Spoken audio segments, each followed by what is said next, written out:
अस्सलाम वालेकुम दोस्तों, उम्मीद करता हूं आप सभी लोग खैरियत से होंगे। इस वीडियो में एक वायरल वीडियो आप लोगों को दिखाऊंगा, उस शख्स की कहानी सुनाऊंगा जिसका नाम आमिर है। और वो शख्स अगर एक बार जो है इरादा कर लिया कि मुझे हज पे जाना है तो वो जाकर ही रहा।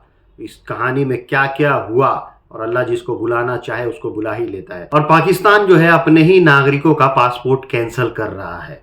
जो लोग सऊदी रिटर्न है, कहीं और से मतलब विदेश से रिटर्न है, उनकी पासपोर्ट कैंसिल की जा रही है। और भी सऊदी अरब की जरूरी खबरें रहेंगी, ट्रैफिक की तरफ से भी अपडेट है। तो चलिए वीडियो की शुरुआत करने से पहले आपसे गुजारिश करता हूँ, अगर आप लोग मेरे चैनल पर नए हैं तो चैनल को सब्सक्राइब करके ऑल नोटिफिकेशन ऑन कर लीजिए। फेसबुक इंस्टाग्राम पर अभी तक फॉलो नहीं किया तो आप मुझे फॉलो कर सकते हैं। आपके कुछ भी कंसर्न डाउट ट्रैवलिंग के रिगार्डिंग रहे गल्फ कंट्रीज में तो आप मुझसे जुड़ सकते हैं। सबसे पहले बात करते हैं एक शख्स की जो कि लीबिया का रहने वाला है, जिसका नाम आमिर बताया जा रहा है।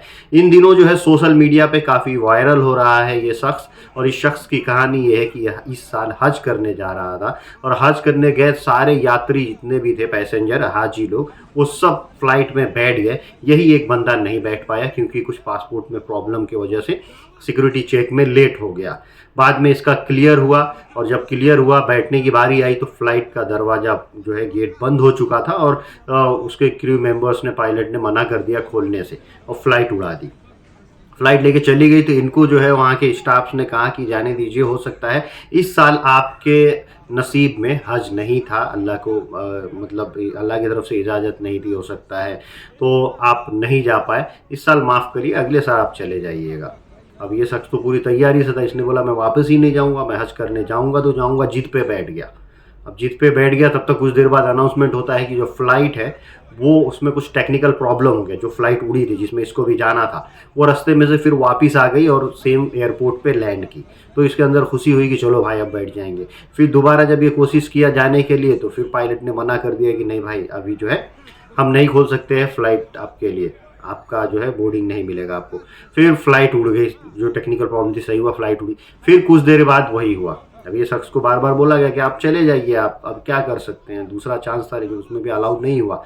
तो फिर दोबारा से जब फ्लाइट एक बार और आई, टेक्निकल इशू सेम वही निकलने लगा, तो फिर उसको जो है रोका गया। फिर पायलट लोगों ने और जो क्रू मेंबर थे उन लोगों ने बोला यार वो कौन शख्स है जिसकी वजह से लग रहा है कि ये चीज़ें बार बार हो रही हैं।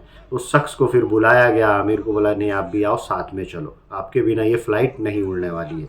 तो फिर ये शख्स बैठा, फिर फ्लाइट उड़ी, फिर ये मक्का पहुंचा। आजकल इनके इंटरव्यू और ये सब वायरल है। तो ये कहने का मेन मकसद ये है कि अल्लाह जब चाहे जो चाहे वो कर सकता है।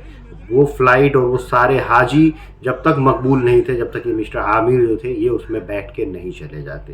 तो अल्लाह की तरफ से था, और इनके अंदर इरादा भी था। कि एक और चीज़ होती है कि आदमी अपने अंदर इरादा कर ले तो वो कर सकता है कुछ भी।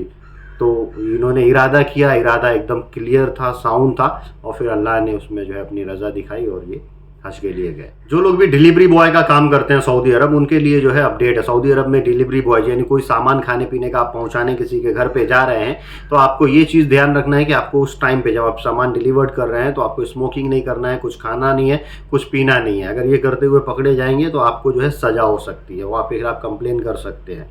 तो ये स्थिति, जो लोग भी ड्राइविंग करते हैं बाइक से या कार से जाके डिलीवरी का काम देते हैं, खाने पीने का कुछ प्रोडक्ट पहुंचाते हैं लोगों के घरों तक, तो वो पहुंचाते समय, डिलीवरी देते समय खाए पिए नहीं और ना ही स्मोकिंग करें। बकरीद की छुट्टी कितनी रहेगी सऊदी अरब में, ये बताया गया है। मिनिस्ट्री ऑफ ह्यूमन रिसोर्स की तरफ से अनाउंसमेंट हुआ है कि 4 दिनों की छुट्टी रहेगी नॉन प्रॉफिट क्षेत्र में, जो कि 9 जिलहिज्जा से शुरू होती है। तो 4 दिनों की छुट्टी, यानी 10 तारीख को बकरीद, 10 जिलहिज्जा को जो है बकरीद है। यानी यहाँ पे होगा 6 तारीख इंडिया में, सऊदी में भी 6 तारीख ही होगा, और इंडिया में 7 तारीख को बकरीद मनाया जाएगा। ट्रैफिक की तरफ से वार्निंग दी गई है। बताया गया कि भाई जब गाड़ी आप रोड पे चलाते हैं तो रोड पे एक दिशा में गाड़ियां जाती हैं, एक दिशा में आती हैं, दूसरा होता है। अब जिस दिशा में आप को गाड़ी लेके जाना है उसके अपोजिट आप लेके जा रहे हैं, यानी अपोजिट डायरेक्शन में अगर आप गाड़ी चलाएंगे तो 6000 रियाल तक का फाइन आपको पड़ सकता है। सऊदी अरब और कुवैत ने जो है नया डिस्कवरी किया है, नया उनको जो है पेट्रोल का, फ्यूल का पूरा एक एरिया मिल गया है। ये दोनों लोगों ने मिलके एक जो है एक साथ में काम किया, और एक कुवैत में भी मिला और सऊदी अरब में ये बहुत ही बड़ा एक एरिया मिला जहाँ पे पेट्रोल यानी फ्यूल जो है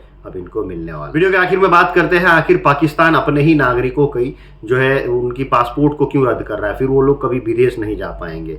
दरअसल पाकिस्तानी नागरिक भर भर के विदेशों में जो है जाते हैं और इलीगल तरीके से किसी देश में घुस जाते हैं, या फिर वहाँ पे जो है जाके पकड़े जाते हैं इलीगल कामों में, वहाँ से डिपोर्ट किए जाते हैं। तो जितने भी डिपोर्ट किए गए, विदेशों से डिपोर्ट किए गए जितने भी पाकिस्तानी नागरिक हैं, पाकिस्तान सरकार ने एक नया कानून लाया, उसमें बताया है कि अब ऐसे लोगों का पासपोर्ट नहीं बनेगा, रिन्यूअल भी नहीं होगा, नया पासपोर्ट उनको इशू नहीं किया जाएगा जो लोग भी विदेश से डिपोर्ट किए गए होंगे, भगाए गए होंगे। अब उसमें अभी एक चीज़ बता दें कि सबसे ज़्यादा अगर कहीं से लोग भगाए गए हैं तो वो सऊदी अरब से हैं। सऊदी अरब से डिपोर्ट किए गए हैं पाकिस्तानी 5,000 से ज़्यादा। अब समझिए हज़ारों की तादाद में लोग हैं, फिर दोबारा मौका नहीं मिलने वाला है इनको जो है विदेश जाने का। पाकिस्तानी गवर्नमेंट इतना कड़ा फैसला लिया है। और ज़्यादातर जो गल्फ़ कंट्री से डिपोर्ट किए जाते हैं वो लोग जो है उम्रा वीज़ा पे जाके वहाँ पे भीख मांगने की कोशिश करते हैं, भीख मांगते हुए पकड़े जाते हैं विदेशों में। ये भी चीज़ है, खास करके गल्फ़ कंट्रीज़ में। आज की वीडियो करता हूँ यहीं समाप्त, मिलते हैं कुछ अगली वीडियो में। Thank you guys, thank you for watching.